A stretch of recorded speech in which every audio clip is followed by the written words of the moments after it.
So we're back at it again, and in the background you hear a Zulu war chant.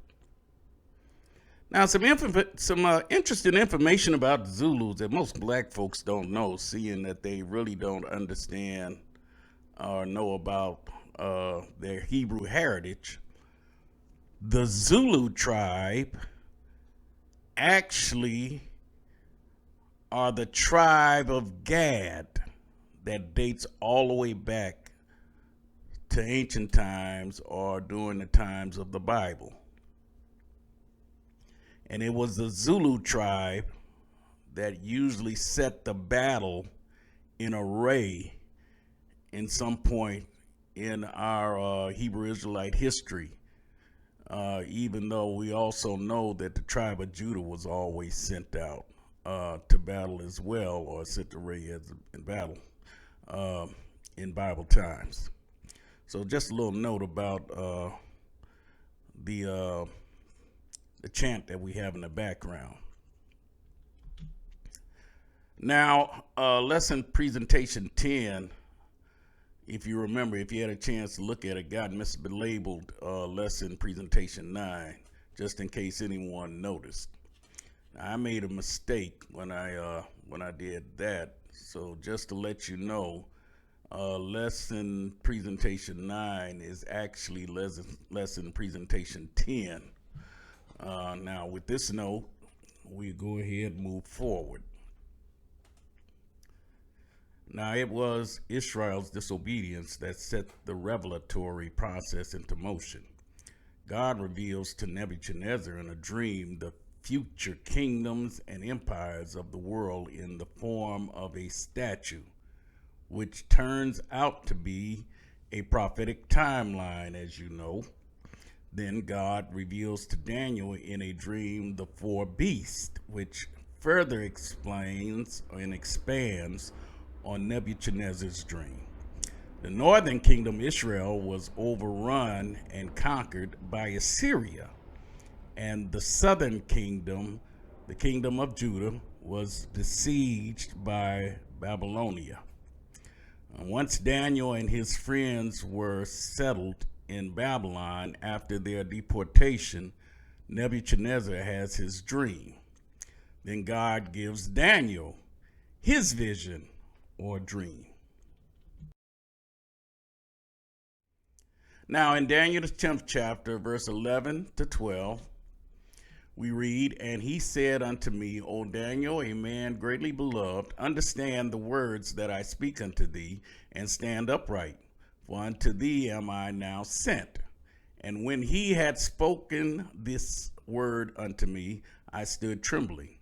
Then said he unto me, Fear not, Daniel, for from the first day that thou didst set thine heart to understand, and to chasten thyself before thy God, thy words were heard, and I am come for thy words."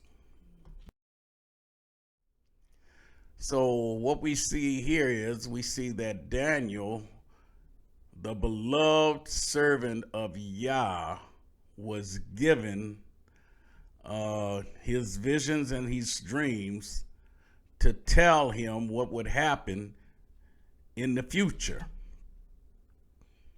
But now Daniel had set his heart to understand because he was concerned for his people. So Yah gives Daniel vital information that involves the future of Israel. And the future of Israel is inextricably tied up with the future of the whole of mankind. It had been said wrongly that the prophetic clock does not run until the Jewish people are in the land. Now, even if this was true, this event could not have occurred yet because the people considered Jews today are not the Hebrews of the Bible, period. The prophetic clock began to run in the prophet Daniel's day. And what the scripture tells us is the Gentiles will trodden down the promised land. as recorded in St. Luke, the 21st chapter, verse 24. And they shall fall by the edge of the sword, and shall be led away captive into all nations, and Jerusalem shall be trodden down of the Gentiles until the times of the Gentiles be fulfilled. Therefore, they are not the people Daniel was concerned about. We have accurately demonstrated that the Hebrews, the children of Israel, are black.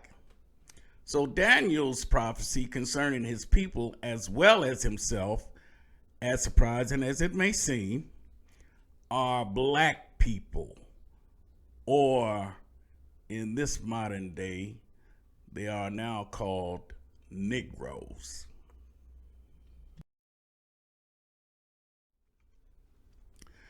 So again, for review, here's how the statue and the beast that Daniel had in his vision correspond.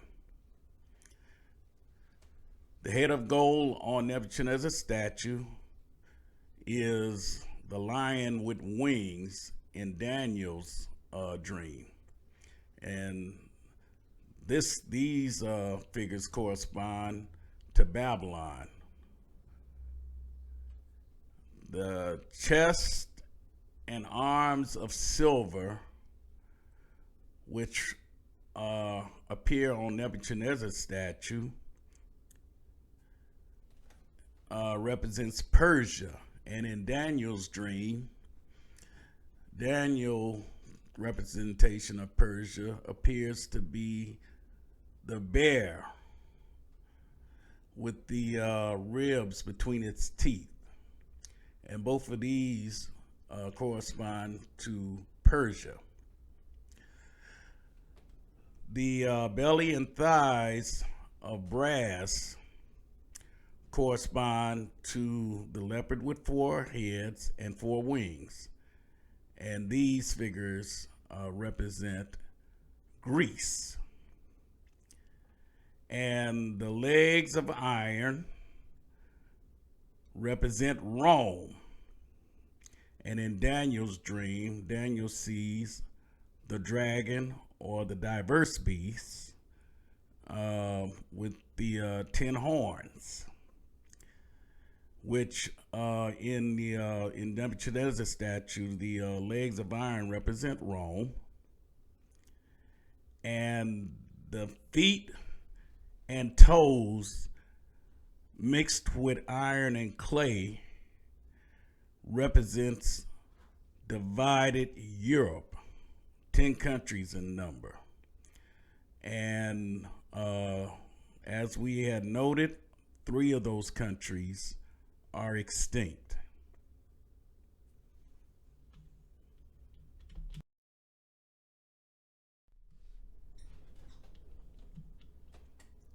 Now, as we have seen, the symbolism of the beast in Daniel's dream turn out to be political powers, kingdoms, nations, or superpowers. Now, the first beast, of course, is Babylonia.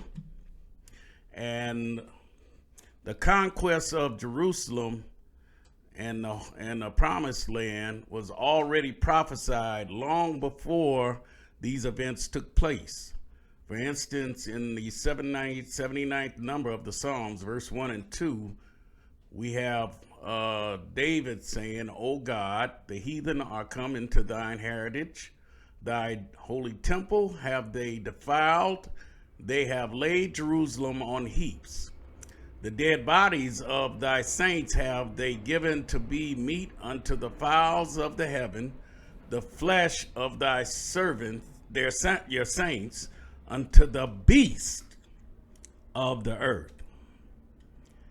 And also it was prophesied by the prophet Isaiah in Isaiah the 30th chapter, verse 6, where he says, the burden of the beast of the south into the land of trouble and anguish, from whence come the young and old lion. Now this tells you right off the bat that we're talking about Babylon. The viper and fiery flying serpent. They will carry their riches upon the shoulders of young asses, and their treasures upon the bunches of camels, to a people that shall not profit them. And if you notice in this map that we have on the right side, you see the position of Jerusalem, and you also see the position of the Neo-Babylonian Empire, which is to the south, down at the bottom of Jerusalem, showing us that the conquest of the city of Jerusalem and of Judah was prophesied.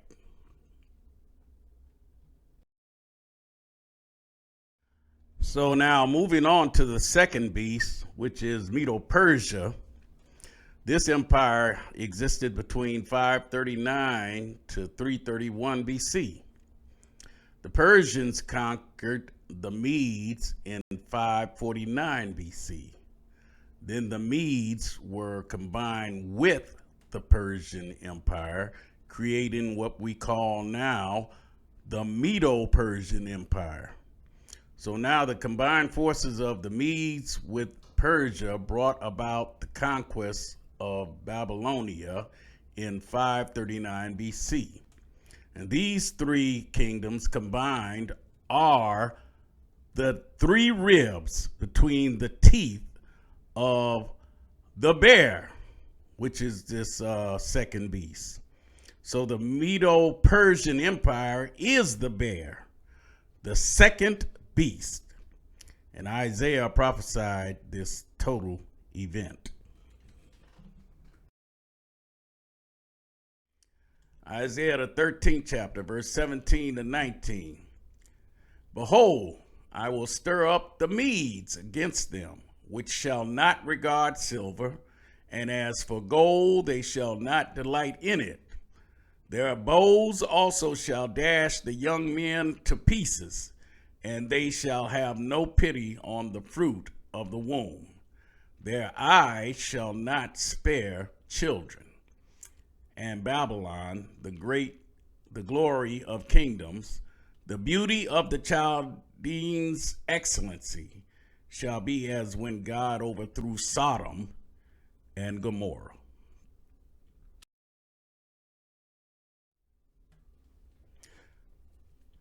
Okay, so now let's look at the third beast, which is Greece. Now, this empire existed from 331 to 168 AD.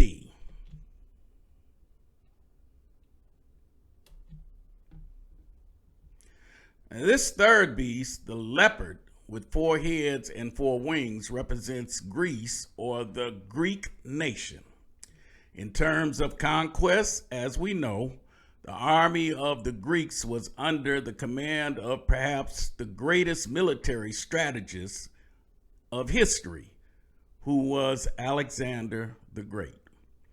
The symbolism of the 4 heads and wings represent the 4 Diadochi generals that divided up Alexander's empire into 4 kingdoms upon his death, further demonstrating the accuracy of Scripture.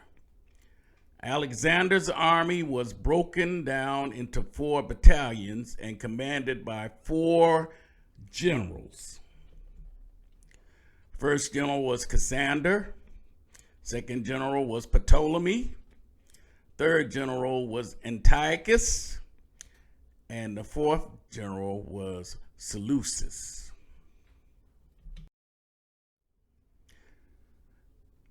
Moving on, the 4th beast, which the scriptures tell us in Daniel 7th chapter, then I would know the truth of the 4th beast, which was diverse from all the others, exceeding dreadful, whose teeth were of iron and his nails of brass, which devoured, brake in pieces, and stamped the residue with his feet.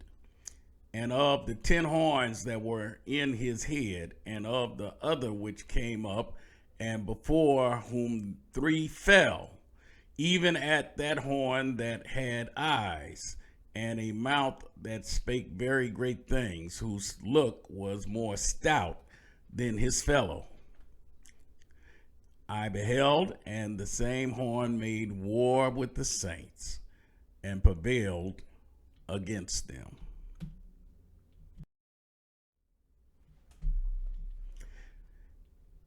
And the 10 horns of this kingdom are 10 kings that shall arise, and another shall arise after them, and he shall be diverse from the first, and he shall subdue 3 kings. And he shall speak great words against the Most High, and shall wear out the saints of the Most High, and think to change times and laws. And they shall be given unto his hand until a time and times and the dividing of time.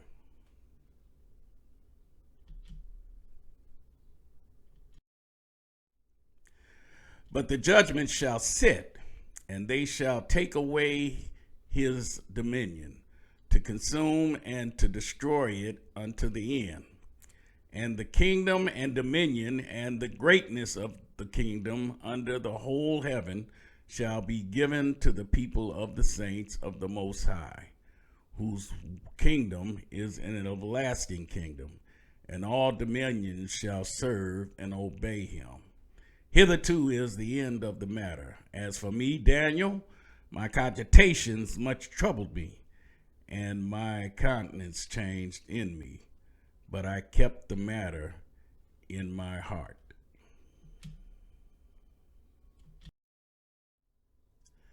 Now, we need to dedicate a separate lesson presentation to fully discuss this fourth beast, because the discussion of this fourth beast will inevitably take us into the book of Revelations. So stay tuned for our next lesson presentation. Shalom.